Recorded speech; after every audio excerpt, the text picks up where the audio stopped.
કેમ છો વિદ્યાર્થીઓ? આજે આપણે કોમ્પ્યુટરમાં પ્રકરણ 1 માં આજે આપણે ફોર્મ વિશે ચર્ચા કરવાની છે. તો જોઈએ HTML માં ફોર્મ. વિદ્યાર્થીઓ, જ્યારે આપણે ફોર્મ બનાવતા હોય ત્યારે આપણે કયા કયા ઘટકોનો ઉપયોગ કરવાનો થાય, ફોર્મ શું છે, એમાં તમે કયા કયા ઘટકો લઈ શકો એ આપણે આજે જોવાનું છે. તો હું તમને અહીંયા સમજાવતો જાઉં છું. તો ફોર્મ શું છે? તો ફોર્મ એ એક સંગ્રાહક છે, એટલે કે કન્ટેનર છે. શું છે?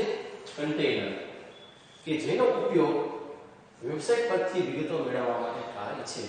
ગમે વેબસાઇટ હોય, ગમે યુઝર જ્યારે વેબસાઇટ ઓપન કરે છે તો એને કંઈક વિગત ફિલઅપ કરવાની હોય, એને કંઈક માહિતી આપવાની હોય ત્યારે ફોર્મનો ઉપયોગ કરવામાં આવે છે. તો ફોર્મ બનાવવા માટે 4 ઘટકોનો ઉપયોગ થાય છે. તો તમારે ફોર્મ બનાવવું હોય તેના માટે તમારે 4 ઘટકો યાદ રાખવા પડે. તો સૌથી પહેલું ઘટક છે ફોર્મ, અને એને લખવા માટે ફોર્મ અને સ્લેશ ફોર્મનો ઉપયોગ થાય છે. જ્યારે તમે વેબ પેજ બનાવતા હો ત્યારે તમારે જ્યારે ફોર્મ ડિફાઇન કરવાનું થાય ત્યારે તમારે સ્ટાર્ટિંગ ફોર્મ અને સ્લેશ ફોર્મથી કરવું પડે. એના આગળના વિડીયોમાં આપણે નાનું ફોર્મ બનાવ્યું હતું કમ્પોઝરની મદદથી. એ કમ્પોઝરની અંદર ડાયરેક્ટ એ ડિફાઇન કરીએ છીએ, પણ જો તમે HTML માં બનાવતા હો તો તમારે આગળથી શરૂઆત કરવી પડે. પછી બીજું ઘટક છે ઇનપુટ. દાખલા તરીકે ટેક્સ્ટ, રેડિયો બટન, ચેકબોક્સ, કે જ્યારે તમે ફોર્મ બનાવતા હો ત્યારે ઇનપુટ તરીકે તમે શું આપી શકો. દાખલા તરીકે વિદ્યાર્થીની વિગત હોય તો વિદ્યાર્થીનું નામ છે, નામ આપો તો ટેક્સ્ટ બોક્સ જોઈએ. પછી વિદ્યાર્થી મેલ છે કે ફિમેલ છે તો એના માટે તમારે રેડિયો બટન જોઈએ. પછી વિદ્યાર્થીની અલગ અલગ પ્રકારની હોબી હોય તો હોબી માટે તમારે ચેકબોક્સ. તો અલગ અલગ પ્રકારના તમે ઇનપુટ લઈ શકો. પછી ત્રીજું ઘટક છે ટેક્સ્ટ એરિયા. એને ટેક્સ્ટ એરિયા અને સ્લેશ ટેક્સ્ટ એરિયા એ રીતે લખવામાં આવે છે. વિદ્યાર્થીઓ, જ્યારે કોઈ વિગત મોટી હોય, જ્યારે દાખલા તરીકે એડ્રેસ, આવું તમારે કંઈક માહિતી ફોર્મમાં તમારે ઇનપુટ કરવાની જરૂર પડે, ફોર્મમાં મૂકવાની જરૂર પડે ત્યારે તમારે ટેક્સ્ટ એરિયા ઘટકનો ઉપયોગ કરવાનો થાય. અને ચોથું અને છેલ્લું ઘટક છે સિલેક્ટ અને ઓપ્શન. જ્યારે તમે ફોર્મ બનાવતા હો ત્યારે વિદ્યાર્થીની સ્ટાન્ડર્ડ છે, એની સ્ટેટ છે, એની કન્ટ્રી છે, એની લગતી તમારે વિગતો લેવાની હોય ત્યારે તમારે સિલેક્ટ અને ઓપ્શનનો ઉપયોગ કરવો થાય. સિલેક્ટની અંદર તમે અલગ અલગ પ્રકારના ઓપ્શન લઈ શકો. દાખલા તરીકે સિલેક્ટ સ્ટાન્ડર્ડ છે તો ઓપ્શનની અંદર સ્ટાન્ડર્ડ 11, સ્ટાન્ડર્ડ 12 એ વગેરે ઓપ્શન તમે લઈ શકો. તો આ છે HTML ફોર્મના 4 ઘટકો. વિદ્યાર્થીઓ, હવે આપણે જે ફોર્મના જે 4 ઘટક છે એની આપણે થોડીક વિસ્તૃત ચર્ચા કરીએ. તો સૌથી પહેલું ઘટક આપણે જોયું હતું ફોર્મ. તો ફોર્મ બનાવવા માટે આપણે ફોર્મ અને સ્લેશ ફોર્મનો ઉપયોગ કરવાનો થાય. પછી આપણે એની લાક્ષણિકતા વિશે ચર્ચા કરીએ. તો ફોર્મ જે ઘટક છે એની 2 લાક્ષણિકતા છે. એક છે એક્શન અને બીજી છે મેથડ. તો એક્શન ક્યાં ઉપયોગમાં આવે છે? તો એક્શન છે વિગતો મોકલે છે. જ્યારે તમે માહિતી મોકલવાની હોય તો એક્શન છે એ વિગતો મોકલી આપે છે અને કિંમત તરીકે ફાઇલનું નામ સ્વીકારે છે. તમારે જે વિગતો છે એ કયા સ્થાને મોકલવી છે તેની સ્પષ્ટતા એક્શન કરે છે અને કિંમત તરીકે ફાઇલનું નામ સ્વીકારે છે. વિદ્યાર્થીઓ, આપણે ખબર છે જ્યારે આપણે ફોર્મ ડિફાઇન કરતા હતા તેમાં આપણે એક્શન લેતા હતા. એક્શનમાં આપણે form1.html લખેલું હતું. તો શું કરે છે? ફાઇલનું નામ સ્વીકારે છે. આપણે વાત કરીએ મેથડની. તો મેથડ છે એ વિગતો મોકલતી વખતે HTTP પદ્ધતિ, ગેટ અથવા પોસ્ટ દ્વારા સ્પષ્ટ કરે છે. માહિતી ક્યાં મોકલવી એ એક્શન નક્કી કરશે, અને માહિતીને કેવી રીતે મોકલવી એ મેથડ છે એ નક્કી કરશે. એમાં પણ 2 કિંમત છે તમે લઈ શકો, એક ગેટ અને બીજી પોસ્ટ. મેથડમાં જે ગેટ છે એ મેથડની પૂર્વનિર્ધારિત એટલે કે એની ડિફોલ્ટ કિંમત છે. વિદ્યાર્થીઓ, આ પરીક્ષામાં વારંવાર પૂછાતું હોય છે એટલે ખૂબ ધ્યાનથી આ થિયરી જોજો અને હું જ્યાં તમને પોઈન્ટ આઉટ કરાવું એ તમે યાદ રાખજો. તો તમને જ્યારે બોર્ડની એક્ઝામમાં જે થિયરી હશે તો તમને કોઈ પણ તકલીફ પડશે નહીં. હવે વિદ્યાર્થીઓ, તમે બુક તમારી પાસે હશે, ન હોય તો લઈ લેજો. તેમાં પેજ નંબર 2 જુઓ. પેજ નંબર 2 ઉપર હેડિંગમાં તમને આપેલું હશે ગેટ અને પોસ્ટ. ગેટ પદ્ધતિ શું કામ કરે છે અને પોસ્ટ પદ્ધતિ શું કામ કરે છે એ તમને અહીંયા આપેલું છે અને વાંચજો અને સમજજો. જો હવે આવે છે પોસ્ટ. તો પોસ્ટ શું છે એ માહિતીનો મોકલી આપે છે, પણ કેવી રીતે? તો કે બ્લોક સ્વરૂપમાં મોકલી આપે છે. તો આપણે જોયું કે ફોર્મની ઘટક છે, એની બે લાક્ષણિકતાઓ છે અને લાક્ષણિકતાઓનો આપણે ઉપયોગ જોયો. હવે આના પછી આપણે બીજું ઘટક લઈએ, એ છે ઇનપુટ. વિદ્યાર્થીઓ, હવે આપણે ફોર્મના બીજા ઘટકની આપણે ચર્ચા કરીએ. એ છે નિવેશ ઘટક એટલે કે ઇનપુટ એલિમેન્ટ. તો ઇનપુટ ને કેવી રીતે લેવામાં આવશે? તો ઇનપુટ અને સ્લેશ ઇનપુટ થી. અને લાક્ષણિકતા કઈ છે? એની ટાઈપ, નેમ અને વેલ્યુ. જ્યારે તમે ગમે ઇનપુટ લ્યો તો ઇનપુટ ઇક્વલ ટુ ટાઈપ કયા પ્રકારનું છે, એ નામ શું છે અને એની કિંમત શું છે એ તમારે આપવાની થાય. તો ઇનપુટ ની લાક્ષણિકતા ટાઈપ, નેમ અને વેલ્યુ છે. આ યાદ રાખજો. બીજું નિવેશ ઘટકની વાત કરીએ તો નિવેશ ઘટકોમાં ઇનપુટ તરીકે તમે રેડિયો બટન, ચેકબોક્સ, ટેક્સ્ટ, પછી પાસવર્ડ, સબમિટ અને રીસેટ, આ અલગ અલગ પ્રકારના તમે ઇનપુટ લઈ શકો. વિદ્યાર્થીઓ, પેજ નંબર 2 ઉપર તમારા બુકમાં એક કોષ્ટકમાં તમને આની વિસ્તૃત જાણકારી આપેલી છે. જ્યારે આપણે પ્રેક્ટિકલ કરશું ત્યારે હું પણ તમને સમજાવીશ. વિદ્યાર્થીઓ, આપણે ફોર્મના અલગ અલગ ઘટકની ચર્ચા કરી. એમાં નિવેશ ઘટક. તો જો આ બુકનો પેજ નંબર 2 છે, એમાં અલગ અલગ ઘટકો છે અને આ કોષ્ટકમાં એની સમજૂતી અને એક્ઝામ્પલ સહિત આપેલું છે. તો અલગ અલગ ઘટકોની આપણે જે ચર્ચા કરતા હતા એમાં radio, checkbox, text, password, submit અને રીસેટ. એમાં રેડિયો બટન છે તો એની સમજૂતી આપી છે. એનો ઉપયોગ શું છે?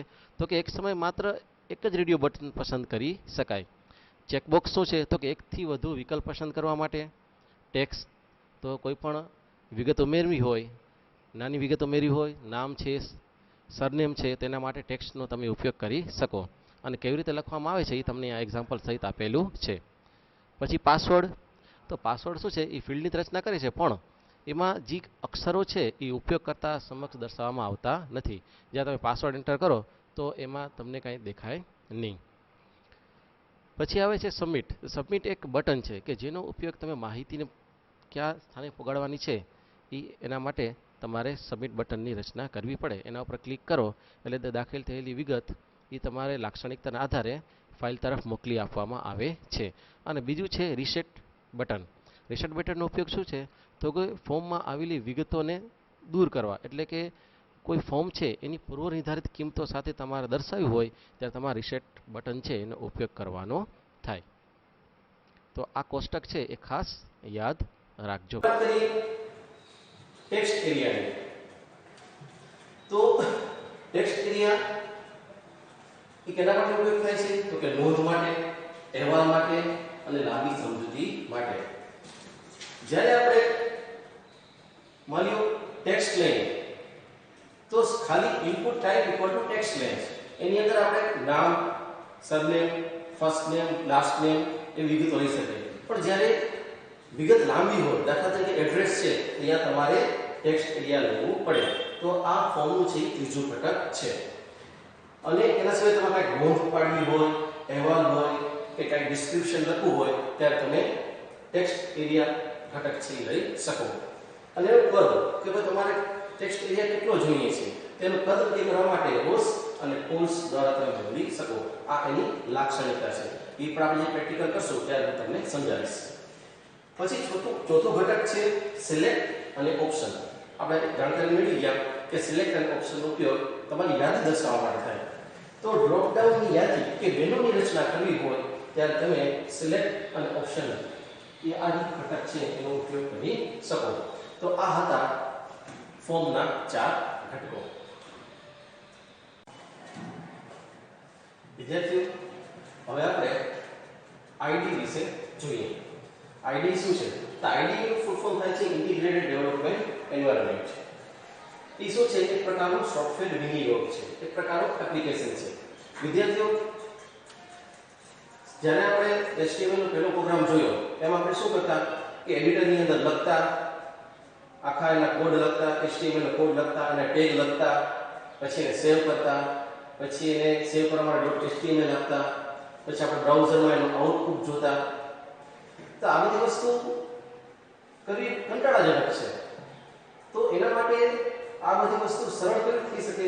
તો એના માટે IDE નો ઉપયોગ થાય છે, એપ્લિકેશનનો ઉપયોગ થાય છે કે જેની મદદથી તમે HTML ને સરળતાથી લખી શકો. તો છેલ્લે આપણે ફોર્મ બનાવ્યું તો આપણે HTML માં બનાવ્યું, પણ આપણે એના માટે IDE નો ઉપયોગ કર્યો. એ કયું IDE હતું? તો કે કમ્પોઝર. કમ્પોઝરનો ઉપયોગ કરી અને આપણે એક HTML ફોર્મ બનાવ્યું અને બહુ સરળતાથી બનાવ્યું. તો એના માટે આપણે અલગ અલગ IDE લઈ શકીએ. IDE શું છે? એક GUI છે, એટલે ગ્રાફિકલ યુઝર ઇન્ટરફેસ છે કે તમે જોઈ શકો, એની અંદર મેનુની રચના કરી શકો, બટનની રચના કરી શકો, એમાં કલર બદલાવી શકો. જ્યારે HTML પ્રોગ્રામ લખતા હો તો તમારે કલર ઉમેરવો હોય તેના માટે તમારે ટેગ લખવો પડે. પણ જ્યારે તમે IDE પ્રકારના સોફ્ટવેર વિનિયોગનો ઉપયોગ કરતા હો ત્યારે તમારે આ કામ સરળ થઈ જાય છે. બીજું શું છે? તો કે IDE તરીકે તમને શું મળે છે? તો કે એડિટર છે, કમ્પાઇલર છે, ઇન્ટરપ્રેટર છે, ડીબગર છે, આ વગેરે પૂરા પાડે છે. પછી આ ઉદાહરણમાં તો કે ઉદાહરણમાં કમ્પોઝર, એક્લિપ્સ, JBuilder, NetBeans વગેરે IDE ના ઉદાહરણ છે. એમાં આપણે કમ્પોઝર છે એ આપણે ભણવાનું છે અને આપણે એનો એક ફોર્મ આપણે બનાવી દઈએ. વિદ્યાર્થીઓ આ ખાસ યાદ રાખવાના ઉદાહરણ તમને પરીક્ષામાં પૂછાય છે, એ તમારે આ યાદ રાખવાના છે.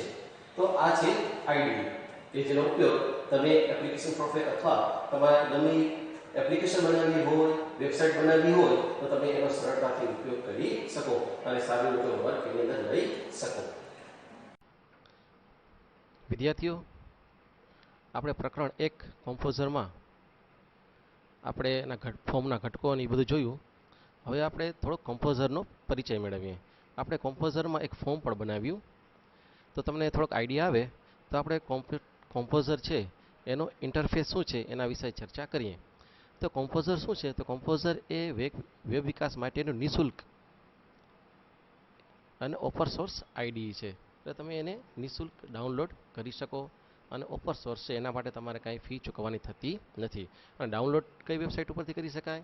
તો કે www.composer.net પરથી ડાઉનલોડ કરી શકાય. અને એ શું છે? તો એ WYSIWYC એટલે કે what you she is what you get તરીકે ઓળખાતા એક એડિટર છે કે જેનો ઉપયોગ તમે વેબ ઓથરિંગ તરીકે પણ કરી શકો. વિદ્યાર્થીઓ, કમ્પોઝર છે એ વેબસાઇટ બનાવવા માટેનું એક સરસ મજાનું IDE એપ્લિકેશન છે અને ઘણો બધો ઉપયોગ થાય છે. એમાં તમે સાઇટ મેનેજર છે, એના મેનુ છે એ અલગ અલગ તમે જોઈ શકો. તમે આખી વેબસાઇટને પબ્લિશ કરી શકો, એમાં CSSનો ઉપયોગ કરી શકો. તો ચાલો આપણે થોડુંક એના વિશે માહિતી મેળવીએ. તો વિદ્યાર્થી મિત્રો, આ છે કમ્પોઝરનો ઇન્ટરફેસ, જેમાં તમે menu bar, composition toolbar, formatting toolbar 1, 2 એ તમે અલગ અલગ જોઈ શકો. એને હું તમને અહીંયા વિન્ડો ઉપર દેખાડું. વિદ્યાર્થીઓ, કમ્પોઝર સ્ટાર્ટ કરું છું. એના માટે એપ્લિકેશન, પ્રોગ્રામિંગ અને કમ્પોઝર. આ છે કમ્પોઝરનો ઇન્ટરફેસ. તમે બુકમાં પેજ નંબર 6 ઉપર જુઓ, સાથે જોતા રહેજો. તો એમાં તમને આપેલું છે આ મેનુ બાર. તો આ શું છે? મેનુ બાર છે. એમાં ફાઇલ, એડિટ, વ્યૂ અલગ અલગ મેનુ આપેલા છે કે જેનો ઉપયોગ અલગ અલગ ઓપ્શન માટે કરી શકો. સેવ કરવું હોય, કાંઈ એડિટ કરવું હોય. એના પછી જુઓ, આ શું છે? તો કે આ કોમ્પોઝિશન ટૂલ બાર છે. આમાં અલગ અલગ પ્રકારના તમને ટૂલ આપેલા છે. એમાં ન્યૂ, ઓપન, સેવ આ આપેલું છે. તો આને કહેવાશે કોમ્પોઝિશન ટૂલ બાર, કે જેનો ઉપયોગ તમે ફાઇલને ઓપન કરવા માટે, સેવ કરવા માટે, પબ્લિશ કરવા માટે કરી શકો.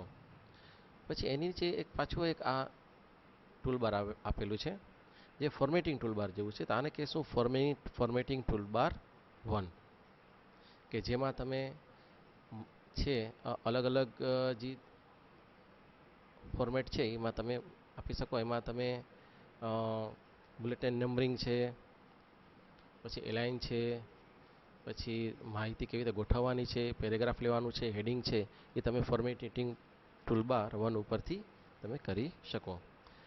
પછી લખાણની ગોઠવણી કરવાની છે, પછી એને બુલેટ્સ નંબરિંગ આપવાના છે વગેરે ગોઠવણી લગતા કાર્યો આ અને ફોર્મેટિંગ ટૂલબાર 2 આ જે તમને દેખાય છે એ છે ફોર્મેટિંગ ટૂલબાર 2.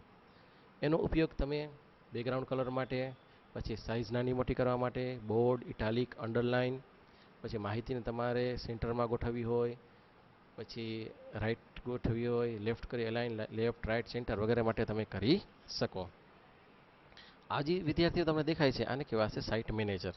સાઇટ મેનેજરને તમે ત્યાંથી બંધ અને ચાલુ પણ કરી શકો અને બંધ પણ કરી શકો. એના માટે F9 કીનો ઉપયોગ થાય. જો F9 કી દબાવું છું તો સાઇટ મેનેજર પાછું આવી જશે. હવે વિદ્યાર્થીઓ આ જે છે એ આપણે જોયું એ શું છે તો કે પેજ એરિયા છે, જ્યાં આપણે ફોર્મ બનાવી શકીએ, વેબ પેજ બનાવી શકાય. હવે અહીંયા જો અહીંયા તમને આપેલું છે એક અહીંયા અલગ અલગ મોડ છે, તમે જોઈ શકો. એમાં આ 3 મોડ આપવામાં આવેલ છે. એક નોર્મલ, બીજું HTML અને પ્રિવ્યૂ. તમે ગમે અહીંયા પેજ લ્યો તો પેજને તમે શરૂઆતમાં તમારે શું કરવાનું, એને નોર્મલ મોડમાં રાખી અને અહીંયા તમે બનાવી શકો. દાખલા તરીકે હું અહીંયા એક ફોર્મ આપણે ગયા વખતે જોયું હતું એ લઉં છું, ઇન્સર્ટ ફોર્મ અને ડિફાઇન ફોર્મ. અહીંયા ફોર્મ 1 એ આપું છું અને form 1.html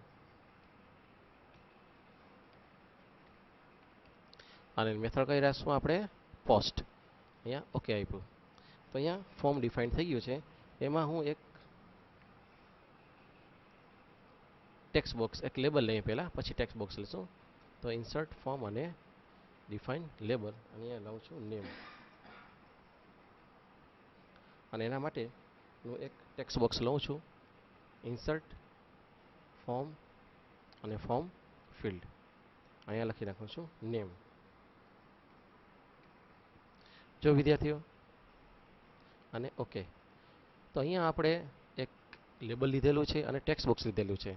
તો આ છે આપણે નોર્મલ મોડમાં છીએ, પરંતુ જ્યારે આપણે એને આઉટપુટ જોવું હોય તો ક્લિક કરીને તમે એને પ્રિવ્યૂ મોડમાં જઈ શકો. તો જ્યારે તમે બ્રાઉઝરમાં જોતા હો એવું તમને અહીંયા દેખાય.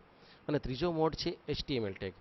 HTML ટેગ ઉપર ક્લિક કરશો તો તમને માહિતી છે અહીંયા તમને અલગ અલગ મોડ, જે બોડી વિભાગ છે, ફોર્મ વિભાગ છે, લેબલ છે, એ બધું તમને અહીંયા દેખાશે.